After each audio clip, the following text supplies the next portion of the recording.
Kembali lagi bersama channel kita semua. Jika Anda suka, jangan lupa komen, like dan subscribe, serta bila Anda berkenan.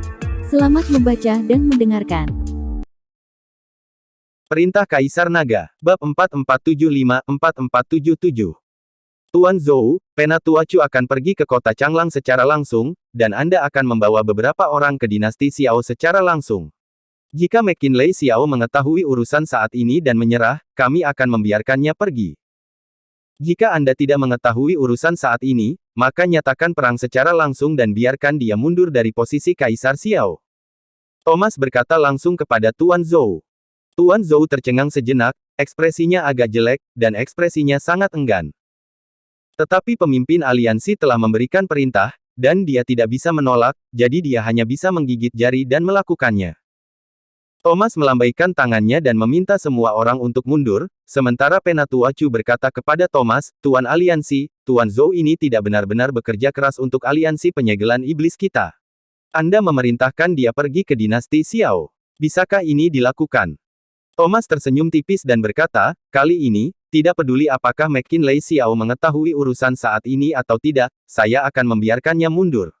Saya tidak akan pernah membiarkan aliansi penyegelan iblis memiliki ancaman sebesar itu. Saya mengerti. Penatua Chu mengangguk. Arti Thomas sangat jelas. Ketika Tuan Zhou pergi ke dinasti Xiao, dia bertindak sebagai pion. Mengenai hidup dan matinya Tuan Zhou, Thomas tidak pernah memikirkannya. Setelah semua orang pergi, Thomas berbalik dan datang ke belakang aula utama, dan sebuah pintu gelap perlahan dibuka olehnya. Ada lubang hitam besar di dalamnya. Ketika Thomas masuk ke dalam ruangan, tubuhnya langsung ditelan oleh lubang hitam. Dinasti Xiao. Pesawat besar itu perlahan turun di istana dinasti Xiao. Melihat sebuah pesawat datang, ratusan penjaga berbaris, dan hampir 100 biksu yang berada di alam kesengsaraan transendensi tingkat 8 atau lebih, terbang ke udara satu demi satu, menatap pesawat itu. Karena mereka tidak tahu siapa yang ada di dalam pesawat, para biksu penjaga ini semuanya seperti musuh. McKinley Xiao bergegas dengan McKinney juga. Setelah bertahun-tahun, tidak ada yang berani menyerang dinasti Xiao-nya. Tetapi ketika pesawat mendarat dan Valentina turun dari pesawat bersama yang lainnya, McKinley Xiao dan McKinney sangat gembira. McKinley Xiao melambaikan tangannya dan meminta semua penjaga untuk mundur. McKinney langsung bergegas, memegangi Valentina dengan erat, air mata mengalir keluar. Abigail, dari mana saja kamu? Apakah kamu tahu betapa aku merindukanmu? McKinney memeluk Valentina, terlepas dari kehadiran orang lain, menceritakan pikirannya. Valentina juga menangis dan berkata, McKinney, aku juga merindukanmu, tapi ada hal yang buruk terjadi di rumahku. Saya kembali tetapi ditangkap. Untungnya, Tuan Chen menyelamatkan, kalau tidak, aku tidak akan bisa melihatmu lagi. Setelah McKinney mendengar ini, dia melepaskan Valentina dan membungkuk dengan berat. Tuan Chen, Anda tidak hanya menyelamatkan saya, tetapi juga menyelamatkan Abigail. Saya, McKinney Xiao, tidak akan pernah melupakan kebaikan ini. Jika Tuan Chen mengalami kesulitan di masa depan, saya akan melewati api dan air kemanapun saya harus pergi. McKinney sangat berterima kasih kepada Dev. Pangeran Xiao terlalu sopan, itu hanya sedikit usaha. Dev tersenyum sedikit. Tuan Chen, Anda telah banyak membantu kami. Kali ini, Anda harus tinggal di dinasti Xiao untuk sementara waktu, agar aku bisa melakukan yang terbaik sebagai tuan rumah. McKinley Xiao langsung mengangkat tangan Dev dan berjalan menuju istana. McKinney dan Valentina juga masuk ke istana sambil berpegangan tangan. McKinley Xiao mengadakan pesta, untuk mengucapkan terima kasih untuk Dev, tetapi juga untuk mengumumkan pernikahan McKinney dan Abigail di depan umum. Tentu saja, ada hal lain yang sangat penting, yaitu mengumumkan McKinney sebagai putra mahkota dinasti Xiao. Bagaimanapun, McKinney baik-baik saja sekarang dan tidak gila lagi. Masalah putra mahkota juga harus diputuskan. Menghadapi banyak pangeran dan menteri dinasti Xiao, McKinley Xiao berkata dengan tenang, sekarang saya umumkan bahwa mulai saat ini, McKinney akan menjadi putra mahkota dinasti Xiao kita. Semua orang di dinasti Xiao harus mematuhinya, dan dia dapat memobilisasi semua prajurit dan kuda dinasti Xiao. Setelah berbicara, McKinley Xiao mengeluarkan token harimau dan menyerahkannya langsung ke tangan McKinney. Banyak pangeran dan menteri melihat pemandangan ini, semuanya tampak sedikit luar biasa. Di masa lalu, dinasti Xiao juga akan menunjuk putra mahkota, tetapi Raja masa depan hanya membuat cadangan. Di mana putra mahkota memiliki hak yang begitu besar begitu dia muncul. Mungkinkah Kaisar Xiao tidak takut putranya akan menghormati tentaranya dan langsung memberontak dan naik tahta? Pada saat ini, bahkan McKinney sendiri sedikit bingung. Dia tidak mengerti mengapa ayahnya tiba-tiba memberinya begitu banyak kekuatan. Itu cukup untuk menjadikan dirinya putra mahkota. Bagaimanapun, dia adalah putra tunggal McKinley Xiao, dan dinasti Xiao akan menjadi miliknya sendiri cepat atau lambat. Tapi sekarang McKinley Xiao sangat ingin memberinya hak, McKinney tidak tahu kenapa. Sebagai orang luar, Dave tidak merasakan apa-apa tentang ini. Dia baru saja menerima keramahan Kaisar Xiao. Dalam beberapa hari, dia akan pergi untuk memperbaiki sekte pemurnian senjata. Dave sudah lama tidak mengetahui kabar dari roh pedang Zhongli, dan dia tidak dapat merasakan keberadaan Zhongli. Jadi dia ingin membawa pedang pembunuh naga ke sekte pemurnian senjata, dan kemudian membiarkan sekte pemurnian senjata memperbaiki dengan baik. Yang terbaik adalah membiarkan roh pedang Zhongli pulih. Namun, setelah McKinley Xiao mengumumkan McKinney sebagai putra mahkota, McKinsey Xiao berdiri di depan jendela di kota Changlong, sebuah kota perbatasan kecil yang jaraknya ribuan mil, melihat ke arah kota kekaisaran. McKinsey mengenakan jubah kuning muda. Meskipun dia telah berada di kota kecil yang jauh di sini selama bertahun-tahun, dia tetap tidak bisa menyembunyikan kemewahannya. Di belakang McKinsey, ada seorang biksu tua berjubah kain hijau berdiri. Biksu tua itu memegang mutiara Buddha di tangan kirinya, matanya sedikit tertutup dan mulutnya sedikit bergerak, seolah-olah dia sedang melantunkan sesuatu. Tiba-tiba, biksu tua itu membuka matanya dan perlahan berkata, "Ini dia." Begitu suara itu jatuh, seorang sersan berbaju zirah berlari masuk dan berkata, "Pangeran, Penatua Chu dari Aliansi Penyegelan Iblis telah tiba." McKinsey mengangguk, lalu berjalan keluar ruangan bersama biksu tua itu. Di aula, Penatua Chu sedang menunggu dengan dua biksu dari Aliansi Penyegelan Iblis. Setelah melihat McKinsey, Penatua Chu tersenyum tipis dan berkata, "Pangeran Xiao, saya di sini untuk mengucapkan selamat kepada Anda kali ini." "Selamat untuk saya." McKinsey terkejut, sedikit bingung.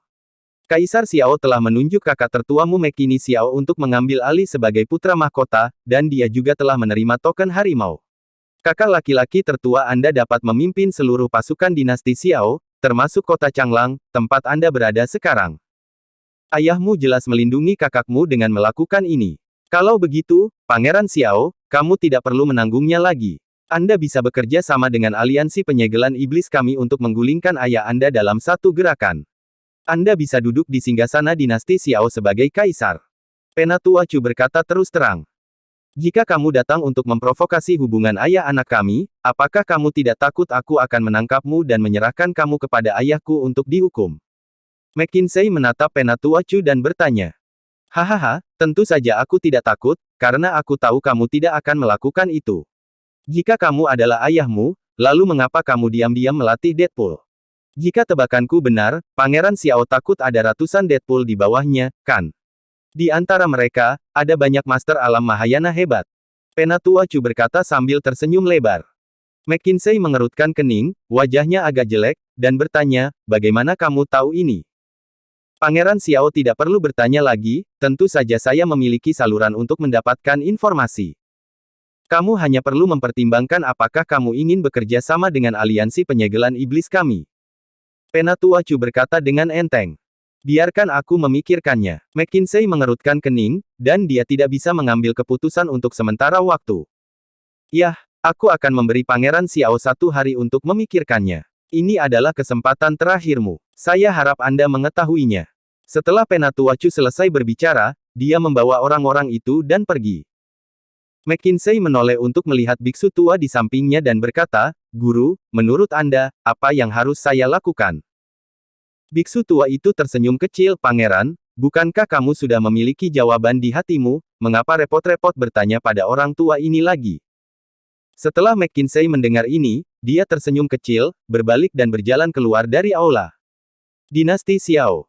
Di aula utama istana, Tuan Zhou sudah tiba bersama Tian Luo dan Tian Xia. Namun, hanya McKinney yang menerimanya, dan McKinley Xiao tidak muncul. McKinney duduk di kursi naga dan menatap langsung ke Tuan Zhou dan yang lainnya di bawah. Sebagai putra mahkota, McKinney juga memiliki paksaan ekstra di tubuhnya.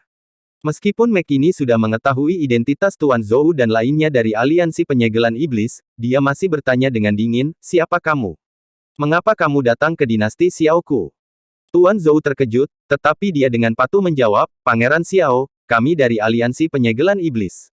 Alasan kami datang ke dinasti Xiao, kami mendengar bahwa Dev itu ada di sini, jadi kami harus membawanya pergi.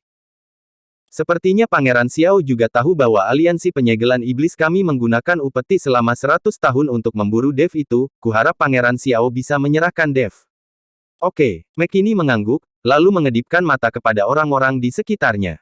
Tuan Zhou melihat bahwa McKinney setuju dengan sangat gembira, tetapi dia bahkan tidak bereaksi untuk sementara waktu.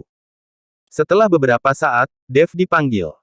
Dia melihat Dev melangkah menuju aula utama. Setelah mengikuti Tuan Zhou saling memandang, tapi Dev tidak takut. Nak, kamu benar-benar di sini, kali ini aku ingin melihat siapa yang bisa membantumu. Setelah Tian Luo melihat Dev, dia mendengus dingin dengan kegirangan. Dev tidak memperhatikan Tian Luo, tetapi berjalan ke kursi dan duduk dengan murah hati. Tuan Chen ada di sini, kamu bisa mencoba membawanya pergi. McKinney berkata pada Tuan Zhou. Tuan Zhou terkejut sejenak. Dia sepertinya menyadari sesuatu yang salah dari nada bicara McKinney, jadi dia bertanya, Pangeran Xiao, aku akan membawa Dev, dinasti Xiao Anda tidak akan menghentikannya, kan? Tentu saja tidak. Itu bagus. Tuan Zhou menghela nafas lega. Tapi itu akan membunuhmu, McKinney berkata sambil tersenyum dingin. Wajah Tuan Zhou, Tian Luo dan Tian Xia semuanya tampak dingin, dan mereka awalnya ingin melakukan sesuatu, tetapi mereka berhenti pada saat ini. Kamu bisa mencoba memindahkan Tuan Chen dan lihat apakah kamu bisa keluar dari aula ini. McKinney berkata, Pangeran Xiao, ini, Dev adalah musuh aliansi penyegelan iblis kami. Jika dinasti Xiao Anda melindunginya seperti ini, itu akan menimbulkan masalah. Selain itu, dengan identitasmu saat ini, aku khawatir kamu tidak akan bisa memutuskan situasinya, jadi biarkan Kaisar Xiao keluar. Setelah Tuan Zhou selesai berbicara, aura di tubuhnya tiba-tiba meledak. Aura biksu tingkat 4 dari alam Mahayana meledak, itu sangat menakutkan. Seiring dengan gemetar seluruh aula, hantu-hantu yang mengerikan menyebar kemana-mana. Seluruh kota kekaisaran terkejut. Ekspresi McKinney berubah drastis. Kekuatannya saat ini jelas bukan lawan dari Tuan Zhou ini. Tidak peduli apa yang dikatakan lawannya, dia juga seorang biksu tingkat 4 di alam Mahayana. McKinney memang sedikit lengah dengan pecahnya kekuasaan raja yang tiba-tiba minggu ini.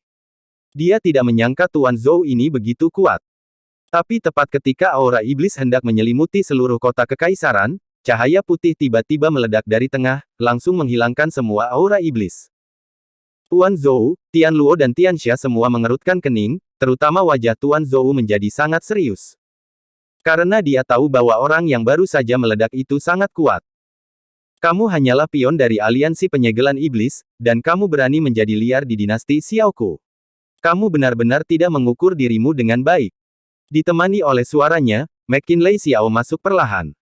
Ketika melihat McKinley Xiao, wajah Tuan Zhou menjadi semakin jelek, tetapi dia masih tersenyum dan berkata, Kaisar Xiao, saya juga datang ke sini atas perintah pemimpin dari aliansi penyegelan iblis. Apakah kamu di sini untuk menyatakan perang dengan dinasti Xiaoku? Saya dapat memberi tahu Anda bahwa Tuan Chen adalah tamu terhormat dari dinasti Xiao kami, jadi saya tidak akan membiarkan siapapun menyakitinya. Jika aliansi penyegelan iblis kalian memiliki kemampuan, datang saja. Namun, jika Anda menjadi liar di aula kota kekaisaran saya, Anda harus memberi saya penjelasan untuk masalah ini. McKinley Xiao berkata dengan dingin. Setelah mendengar ini, Tuan Zhou buru-buru berkata, Kaisar Xiao, saya di sini hanya untuk menyampaikan perintah dari pemimpin dari aliansi penyegelan iblis. Seperti kata pepatah, kedua belah pihak belum memutuskan utusan dalam perang tersebut. Kaisar Xiao tidak akan mau melakukannya pada kita di wilayahnya sendiri, kan? Bersambung.